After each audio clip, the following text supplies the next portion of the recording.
I am Surabhi Sharma. खबरों से update रहने के लिए India TV YouTube channel subscribe करिए, साथ में बेल आइकन जरूर दबाएं।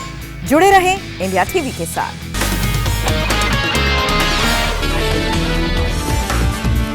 बंगाल वोटिंग के दौरान कूच बिहार में 2 जगहों पर हिंसा, 5 लोगों की मौत।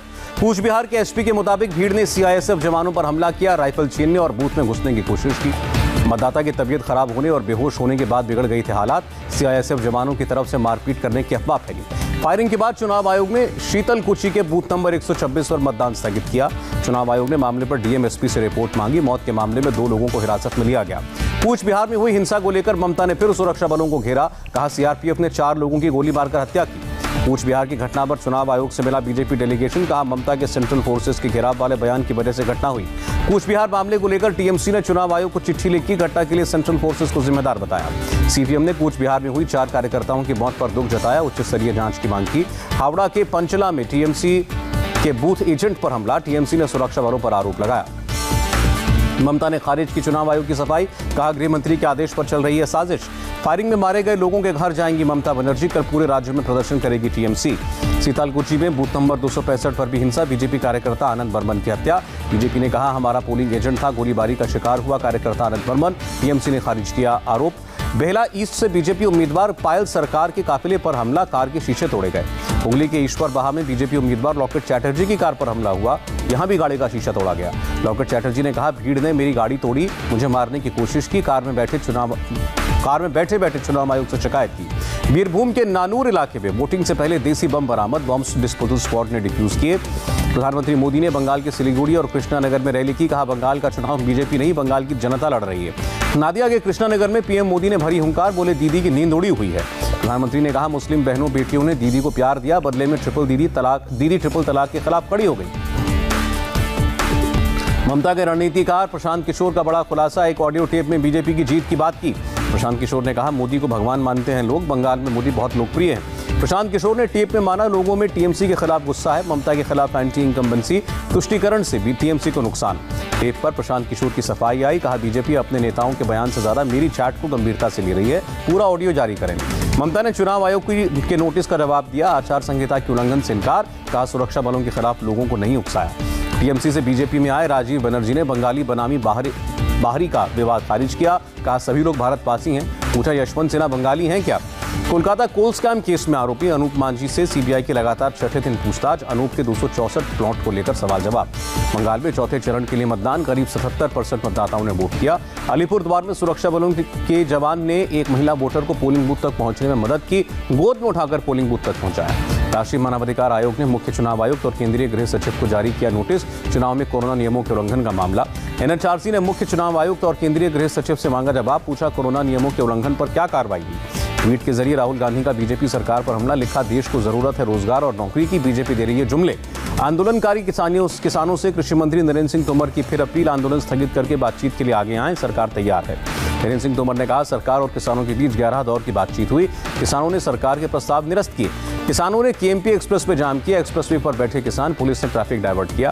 संयुक्त किसान मोर्चा ने 24 घंटे तक केएमपी एक्सप्रेसवे बंद करने का ऐलान किया है, किसानों को समझाने में जुटी पुलिस। करीब 13 घंटे तक चली भारत और चीन के बीच 11वीं कोर कमांडर स्तर की वार्ता, गोगरा हाइट्स और डेप्सांग मैदानों समेत सभी विवादित जगहों पर सीना हटाने पर चर्चा। चीन से बातचीत के बाद रक्षा मंत्रालय का बयान, बातचीत से दोनों देशों के बीच तनाव कम होगा, द्विपक्षीय संबंधों में मजबूती आएगी। दोनों देशों के बीच विवादित मुद्दों को सुलझाने के लिए पहले ही सरकारी स्तर पर होनी चाहिए थी बात, मीटिंग के दौरान हुई चर्चा। अमेरिकी रक्षा मंत्रालय ने अपनी नौसेना के जहाज के भारत के एक्सक्लूसिव इकोनॉमिक जोन में घुसने का बचाव किया। कहा अंतर्राष्ट्रीय कानून के मुताबिक उठाया कदम, भारत ने जताई है आपत्ति। जम्मू कश्मीर में 2 जगहों पर सुरक्षा बलों और आतंकियों के बीच मुठभेड़, कुलगाम और बिजबेहरा में मुठभेड़ हुई। 29 मार्च को भी आतंकी हमले में सोपोर पुलिस की कार्रवाई, पुलिस ने आतंकी नेटवर्क का खुलासा किया। सोपोर पुलिस ने आतंकी हमले में शामिल आतंकियों के सहयोगी और गाड़ियों को भी जब्त किया। दिल्ली में भाजपा विधायकों का मुख्यमंत्री केजरीवाल के घर के बाहर प्रदर्शन, एमएसपी पर गेहूं की खरीद नहीं होने का आरोप। भाजपा विधायक का आरोप, एफसीआई गेहूं की खरीदारी एमएसपी पर करना चाहती है, लेकिन केजरीवाल सरकार विरोध कर रही है। दिल्ली सरकार के मंत्री गोपाल राय का बयान, मामले को लेकर एफसीआई के उच्च अधिकारियों, कृषि विभाग, मंडी विभाग से बैठक हुई।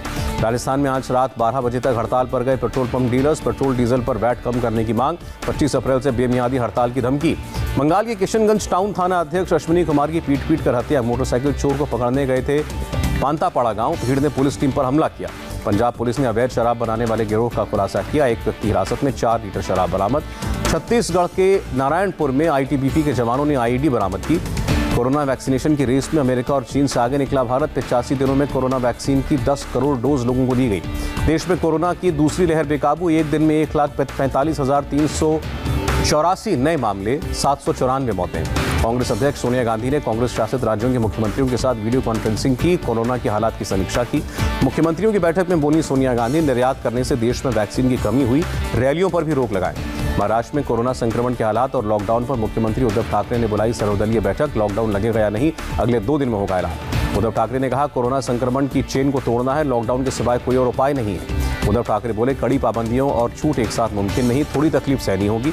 डिप्टी सीएम अजीत पवार का बयान, लॉकडाउन को लेकर सियासत नहीं होनी चाहिए, मुझे नहीं लगता कि लॉकडाउन के अलावा कोई उपाय है।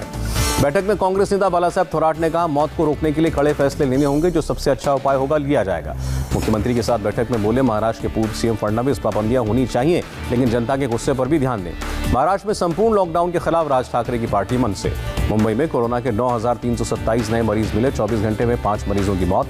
महाराष्ट्र में लगा 60 घंटे का कंप्लीट लॉकडाउन। शुक्रवार रात 8 बजे से सोमवार सुबह 7 बजे तक पाबंदियां लागू। महाराष्ट्र में वीकेंड लॉकडाउन का असर, मुंबई की सड़कें नजर आई सूनी। रत्नागिरी के चिपलून शहर में लॉकडाउन का पूरा असर, सड़कें वीरान, मंडी बाजार बंद। मुंबई में आज और कल केवल सरकारी केंद्रों पर होगा वैक्सीनेशन। ज्यादा वैक्सीन उपलब्ध होने पर निजी अस्पतालों में भी लगेगा टीका। मुंबई में वैक्सीन की कमी दूर कराने की कोशिश जारी। बीएमसी को कोविशील्ड की 99,000 डोज मिली। महाराष्ट्र के सबसे बड़े वैक्सीनेशन सेंटर बीकेसी में फिर से शुरू हुआ टीकाकरण। वैक्सीन खत्म होने की वजह से बंद करना पड़ा था।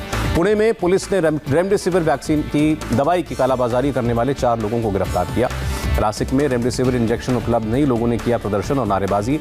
नागपुर में रेमडेसिविर की कमी दिखी, मेडिकल स्टोर्स के बाहर लंबी कतारें।